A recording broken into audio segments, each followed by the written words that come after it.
Pulling in the clutch, the rider hits the kill switch and cuts the engine, coasting about 200 yards before braking. He kicks down the side stand and climbs off the bike. A specific car parked just down the street tells him he has arrived in time to do what he had to do. He looks around. Only a couple of houses are still showing lights, otherwise the street is dark. He slips through the gate and walks toward the house. He does not approach the door, instead walks down the side and picks up the piece of wood he knows to be there and settles down to wait in the shadows. He does not have to wait long. Less than 5 minutes pass before he hears water flowing down the drain and knows that someone is using the shower. Another minute or so, and he hears the front door opening. He is grateful that the porch light does not come on. Keeping low, he moves from his hiding place and watches the man close the front door. As the man turns and begins walking, perhaps it is his need to keep the meeting he has just had secret. It may be that the blow is not as hard as was intended. Whichever the reason, he only lets out a low groan as the wood strikes him on his knees.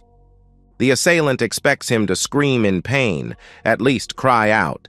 But the only sound other than the impact of wood hitting kneecaps is a stifled ugh as his reflexes force him to take a step back. Standing, the aggressor takes a backstroke for another swing, this time.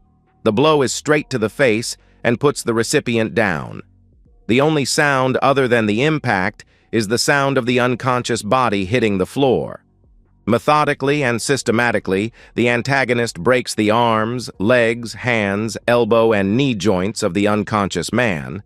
The only reason to suspect he is not a professional is the small gasp of surprise at the popping sound the kneecaps make when they are broken. The victim does not regain consciousness as he is beaten. Aside from the one blow to the face, the assailant is careful not to damage the head, ribs, and genitals of his prey.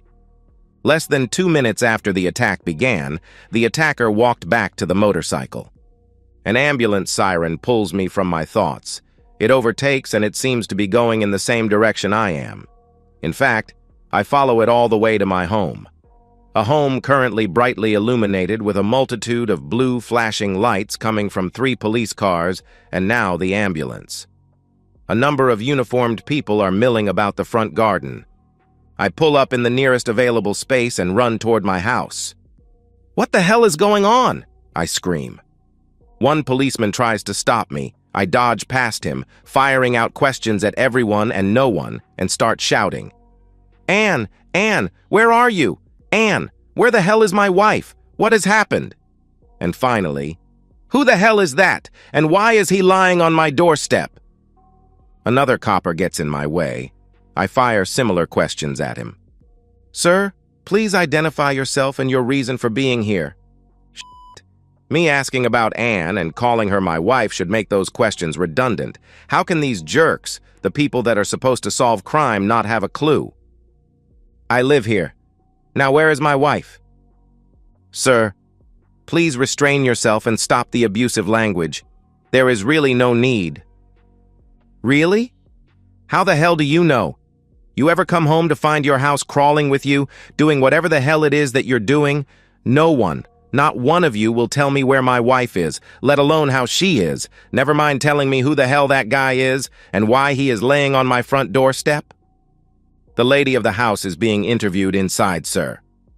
"But she's all right?" I asked. "Yes, sir." At last, a straight answer. I thank the copper and duck around him as he is distracted by the bloke on my doorstep being relocated via stretcher. With PC Bright trailing after me, I go inside and find Anne and a couple of plainclothes officers in the front room. "What the hell is going on, Anne? Why is some guy half dead on the doorstep?" She starts wailing and one of the cops says, "Mr. Dugan, calm yourself down." "Why? More to the point, how?" I demand, "I get home after a long day and find all this stuff going on and no guy will tell me why." The 2 plainclothes look at each other and the one that told me to calm down speaks. At 11:49, a call was made to the emergency services and reported a man being beaten at this address. A car was dispatched, but by the time it arrived on the scene, the assailant had left the area. The officers assessed the victim and called for an ambulance and support. Now where were you at 10 to 12? Coming down the A1 at a guess, probably around the A605 junction. Why do you think I did this? What reason would I have? I break off and look at my wife. Were you being intimate with that guy? She wails again, burying her face in her hands. You were, weren't you? I shout. She continues to cry into her hands. I give a snort of disgust and look at the copper. If you find out who did this, tell him I owe him a beer or two. Now, if it's all the same to you, I'll go for a shower. Sorry, sir. We need to make sure you were not involved in the attack. Check you for blood and such. I give him a look that I hope shows disbelief before I bend and start to remove my boots. I kick them off and then remove my sweatshirt, t-shirt, and jeans as I defiantly stare him in the face, clad only in my socks and shreddies, and gesture to my clothes on the floor and ask, "Anything else?" "Sir?" He takes a deep breath before continuing. "Please put your clothes back on." "Why? So you can drag me down the nick in a bit, make me take them off again, and wear some paper jumpsuit until you deign to release me? No, you can bug off. In fact, I'm not going to put any clothes on. I'm going for a shower." "Sir, you can't," he says as I walk away from him, instead of heading toward the door. I walk to the sideboard and pour myself a deep glass of Jameson's. Stark naked, I turn and stare at him as I down it and pour myself another. I raise my glass to him and smile before downing the second, watching as he is now frantically discussing something with one of his colleagues. He and his colleague begin walking toward me as I am pouring a third. "Sir, we need you to refrain from drinking. We will need to formally question." You need. It's all about your needs. Well, I needed to come home and not find a herd of cops and ambulance men in my front garden. I needed to come home to a loving and faithful wife. I did not need to find my wife's boyfriend on my doorstep, and right now I need a shower, a drink, and you guys out of my house. Feel free to take the swag with you. Another pitiful wail comes from the wife. I glance over to her. I didn't intend to. An involuntary action. A reflex. I look for less than a second. She is standing alone, crying. Her hands have dropped uselessly to her sides. She looks weak, helpless, and beaten, staring at me, her eyes pleading, probably for understanding, perhaps sympathy, something, anything, to comfort her. Well, forget her. She caused this, so she can deal with it. I drain my glass and head up to go and change. I don't get far before some bird in a yellow plastic coverall accosts me. After a few demands from her, I reluctantly allow her to check me over for signs that I have been in an altercation. Of course, she finds none, and after I give her the clothes I have just taken off, gives me permission to clean up and get dressed. She declines my offer to wash my back. The foul aroma of betrayal assaults my nose as I enter the bedroom, with the sharp stench of stale whiskey quickly mingling with the lingering odors of sweat and intimacy. With painful spasms clutching at my abdomen, anger overcomes me, and I drag the soiled mattress off the bed, down the stairs outside, and leave it on the front lawn. Returning to the bedroom, I fling a window open and start flinging her clothes and other belongings out of it. "Mr. Dugan, Mr. Dugan." Hearing my name, I pause briefly, and then continue to eject the detritus of my marriage out of the window. "Mr. Dugan." I turn to him. "Mr. Dugan, I need you to come with me so I can formally take your statement." "Why?" I asked. "You know damn well why. You already have my statement, and unless you arrest me, I will not go to the cop shop with you," I say smugly. "In fact, I will make sure you are completely to blame in my suit for wrongful arrest. I, unlike the majority of your customers, have done nothing wrong." I didn't add anything more. I have no need. I can prove it, and I'm sure he'll find that out later. I watch him as the anger builds, his eyes, the rising color of his neck to his face. He reminds me of one of those cartoon characters, Donald or Daffy Duck about to blow. Maybe Yosemite Sam? Yeah, Yosemite Sam. All he needed was an orange, droopy mustache and a 10-gallon hat. I see him struggling to keep hold of his temper. Eventually, he gains control and manages to force out some words. Mr. Dugan, you are giving me no alternative, so I am placing you under arrest on suspicion of assaulting Mr. David Pratt. You do not have to say anything, but it may harm your defense if you do not mention when questioned something that you later rely on in court. Anything you do say may be given in evidence. If you do not have or cannot afford a solicitor, one will be appointed for you. Grinning like a Cheshire cat, I pull on some jeans and a t-shirt and say cheerfully, "Shall we go?" He leads me out. As I pass the open living room door, I can't resist and say, "Happy now? Pick your stuff up and bug off. Go to your mother's or whatever brothel you work at." I'm handed over to a couple of plods and they stick me in the back of a car and drive me to the Nick. On the way, one of them says, "You really made a mess of that bloke. Not that I blame you. I would have probably done the same if he'd been with my missus." "If I'd known about him," I say through gritted teeth, "I would have done more than that. How is he? Will he live?" "Don't know." "Tell me, that officer, the detective, is he always such a jerk?" I hear two stifled sniggers, but neither offers an opinion. A short while later, I am booked in and left in an interview room. Expecting a long wait, I rest my head on my arms and try to go to sleep. It seems every time I manage to nod off, someone comes barging in and wakes me up. Eventually, Detective Dipstick comes in and sits on the other side of the table. After asking me whether I wanted to have legal representation, he cautions me again and informs me the interview is being taped. He states his and my name and the time, 4:57, charges me with assault, both aggravated and grievous bodily harm, and tells me they are considering charges of attempted murder. He advised me again that I should really get a solicitor. After I declined again, he asked me where I was at the time of the assault on Mr. Homewrecker. I speak as if I found him mentally deficient in some way. Enunciating slowly and carefully, I say, "As I told you last night, I was returning home from Newcastle. I drove straight home with no stops and followed an ambulance to my home after it overtook me on the Huntingdon Road. Upon arrival, I discover a parcel of police officers, yourself included. Is it a parcel? Perhaps drove or drift would be more appropriate. Nevertheless, there was a lot of you and some bleeding pig gut on my doorstep, shortly after I also discovered that my wife was the pig he had been intimate with. Since then, I have had my clothing taken from me and not allowed to clean up after a long day's work, even though I vomited and remained nauseous for some time after both seeing and smelling residual confirmation of my wife's betrayal. Also, I have been prevented from sleeping. I have now been awake for over 25 hours. I pause briefly. All of this I told you at my house shortly after I arrived home. I watch his anger rising again. I note earlier I had missed the reddening of his ears as the first sign of his displeasure the first time I had goaded him. Have you any way to substantiate this? Yes. If he could have gotten away with it, I swear he would have punched me. Instead, he asks, forcing the words out, "Why didn't you say this beforehand? Why didn't you ask?" I think a full 2 minutes pass before he speaks again. "What proof?" "Has he still got his private parts?" I asked.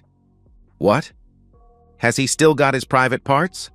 I would have thought that is an easy question to answer. A straightforward yes or no. Now look here. What's wrong?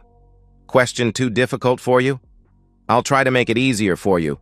If I had known that I am married to a deceitful slag and she was found with some guy, I would have chucked the woman out and castrated the said guy.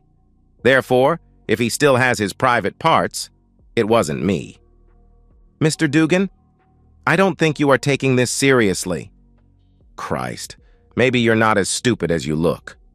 I grin and pretend to be shocked. I will ask you again. Have you any proof you were not there? Not on me, but if we go back to my van, I can prove where I was at 7:30. And what good would that do? I just sit and shrug. He looks at me in a way that makes me think he is trying to stare me into submission. The thought makes me laugh, and he snaps at me. What is this proof? Oh, maybe just a signed, dated, and timed proof of delivery stating I was in Newcastle at 7:30-ish. Will that do? I try not to grin as I watch him trying to work out the time necessary to drive the 252 miles. I fail. In fact, I laugh again when he starts counting on his fingers. His ears are glowing red enough that if he was standing on the side of a road, the traffic would stop. Finally, he says triumphantly, "What's that? About 200 miles, mostly dual carriageways and motorways. If you put your foot down, you could have done it no problem. No, matey, that don't give you an alibi." It must all add up then, mustn't it? I smile and raise my eyebrows at him several times, taunting him further. Glowering at me, he spits out that he has suspended the interview, tells me to stay put, and leaves the room. 5 minutes later, he comes storming back into the room. "You knew I was out on my calculations, didn't you?" I say nothing, my only reply being a wide grin, as I imagine him shouting, "Whoa, whoa," firing 6 guns, and claiming to be the rottenest detective in all of East England. It's a real shame he doesn't have a droopy orange mustache.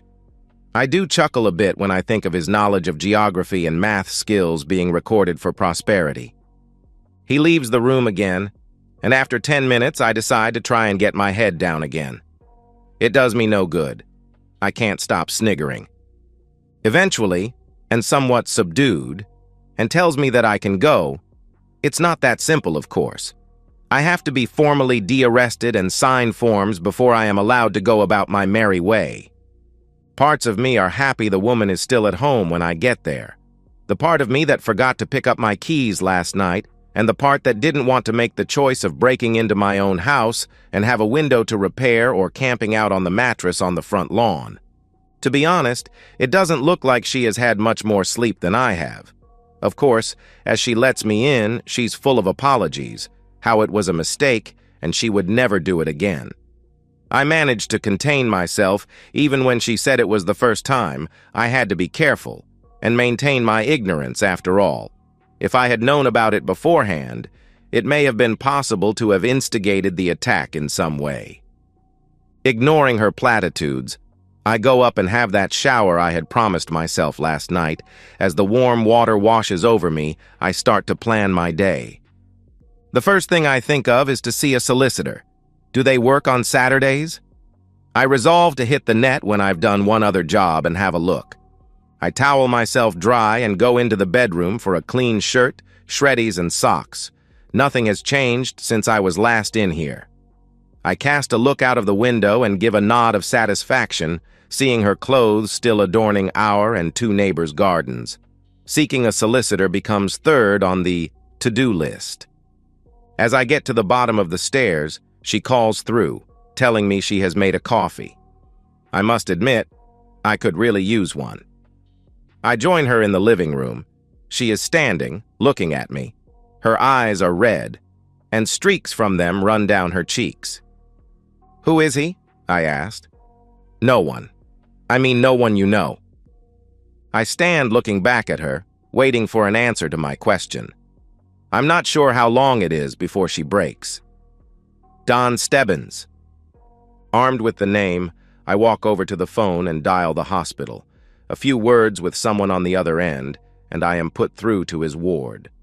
I inquire about his health, and of course, they spout the normal bollocks about how they can't tell me anything at all, so I ask if he has any family with him. I smile when they tell me his wife is there, and she will go and fetch her. I listen to the clip-clop of her footsteps leaving and then returning before the receiver is picked up. "Hello, this is Julie Stebbings. Who is this?" "Hi, Julie. My name is Colin Dugan. You don't know me for that matter, neither does your husband. I am calling to let you know where I live." "I don't understand. Why would I want to know your address?" "I thought you might like to come and meet my wife, Ann Dugan." "And why, Mr. Dugan, would I want to meet your wife?" "Oh, I just thought you would prefer somewhere a little more private than a hospital ward when you first meet. You know you can talk about things. You know, things that women talk about, knitting, housework, and such. Maybe swap recipes and discuss the length and width of your husband's private part and what it is exactly that makes him such a terrific lover that my wife has chosen to be my ex-wife for the love of it." Anne had been watching me, listening to my every word in disbelief. but finally she screamed, "No!" I expect Mrs. Stebbings to slam the receiver back in its cradle. Instead, she asks me for my address. I give it to her along with my mobile number, and she tells me she will come right away. I tell her I will put the kettle on. While waiting, I think about spreading a plastic sheet down on the living room floor. But after checking how much yogurt and whipped cream is in the fridge, I decided against it. Much quicker than I would have thought possible, a screech of tires announces her arrival. I hope she allowed for the 2-speed cameras. I would rather she not get any tickets on top of everything else. I open the front door before she gets to it. I'm pleased I have. The way she comes in, I think she may have knocked it down if it were closed. Seeing my wife, she demands, "Is it true?" "Look, it's not like—" A sound reminiscent of a bullwhip fills my ears. "Don't you dare lie to me, you cheating woman!" Julie screams. "You have to understand," Anne sobs. "We didn't mean it to happen." What? I wonder. You didn't mean to dress in sexy underwear for him, didn't mean to invite him here when I wasn't here. I wonder silently to myself as the little drama plays out before me. "We? You mean you? And you did nothing to stop it?" Julie's voice now a mere 90 decibels. "We just could—" Anne blusters.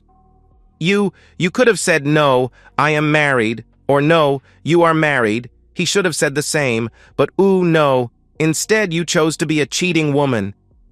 Julie's voice was now low enough to be called shouting. No, it wasn't like—" Crack. "Well, I hope you'll be happy with him. Look after him when they let him out of hospital." She sniggers. "They tell me he will need a lot of looking after. You'll have to dress him, feed him, even wipe his back. Your husband has done a damn fine job educating him." She looks over to me and says sweetly, "Thank you." "Oh, excuse me, but as I told Detective Brain Surgeon last night, if I had done it, he wouldn't still have his private parts. Nah, I'll wait until he's back on his feet before I let him know how much he has pissed me off. Tea or coffee?" "Coffee, please," she says with a smile. We leave the unfaithful woman and go sit in the kitchen, the innocent and betrayed partners, to talk of many things, of deceitful people, disloyal partners, marriages, and everything in between. Of why the cheats are lying twats, and the tarnishing of our rings. We speak for a while. Several times I hear Anne come out to the hallway and then go back into the living room. Perhaps she doesn't enjoy listening to us sharing our hurt and betrayal. When we feel we have said enough, I walk her to the door and say goodbye. I follow her out and drag the mattress around to the back garden. I pick up the slag's clothes and other bits and bobs and pile them on top. When I fetch the green petrol can out of the shed, I hear her scream, "No!" again. I start pouring the contents over the pile as she runs to me. "Have you got a light?" I ask her, and then add, "Not the red one you hang outside when I'm not here." "No, please don't burn my stuff, please no. I've got one job to do that I was leaving until after this was burning. I'll do that first, but when I get it done, I'll come back and burn whatever is still here." "Please, Doug, don't do this. I'm sorry. I love you." "Yeah, sure you do." "I do, Doug. I didn't mean it. I didn't think—" "Didn't think what? Didn't think I'd find out? Didn't think it mattered? No, you cheating woman. You didn't think I mattered. Well, heck you. Now pick up your stuff and get out before I throw you on the pile with the rest of the crap." I go inside, and a few minutes later I'm looking up solicitors. I settled on one, but it's not open today, so I will have to wait until Monday. I go back outside to find Anne has picked most of her clothes and other stuff up and gone. Breathing a sigh of relief, I set the mattress alight and pick up any bits she has dropped and throw them on top. 14 months go by before I receive the decree absolute, changing my status to single. Anne's brats are now 6 months old, and they are definitely not mine, so I haven't got to pay for the little bastards, which is nice. Pastor Donald Stebbings is still trying to get his wife to forgive him. Personally, I think he just wants a familiar hand to wipe his arse because he can't do it for himself yet. As for Detective Brian Small, seriously, that is his name. He has never found out who did it, although he did pull me in a couple more times to help him with his inquiries. But I wasn't very helpful. There are a few things I didn't tell him. I didn't tell him that my mate Stu called on me a couple of weeks earlier. I didn't tell him that she had answered the door to him dressed in a negligee and told him to get on his bike, or that Stu had hung around by his bike for a smoke and to call another mate and just happened to see the pastor roll up and get greeted by Anne. I didn't tell him that Stuart met me in Newcastle with a very fast motorcycle, a Hayabusa if you're interested, or that we switched vehicles, allowing me to get home just as the guy was finishing his visit with my wife. I certainly didn't mention how I gave him a clear message about the consequences of his actions, or that I rode to a prearranged spot, took off the coveralls I had worn for the ride, and so on. Nor did I say how I then met Stuart in a lay-by a few miles down a dark country road and swapped vehicles again before heading home. And so, we've reached the end of today's story. Was it what you expected, or did it take a twist you didn't see coming? I'm curious to hear your thoughts. Share them in the comments below, and let's get a conversation going. If this story kept you hooked, make sure to hit that like button. And if you're new here or just haven't subscribed yet, now's the perfect time to join our community. I bring you fresh, captivating stories every day, so click that subscribe button and turn on notifications so you never miss out. Thanks for watching, and I'll see you in the next one.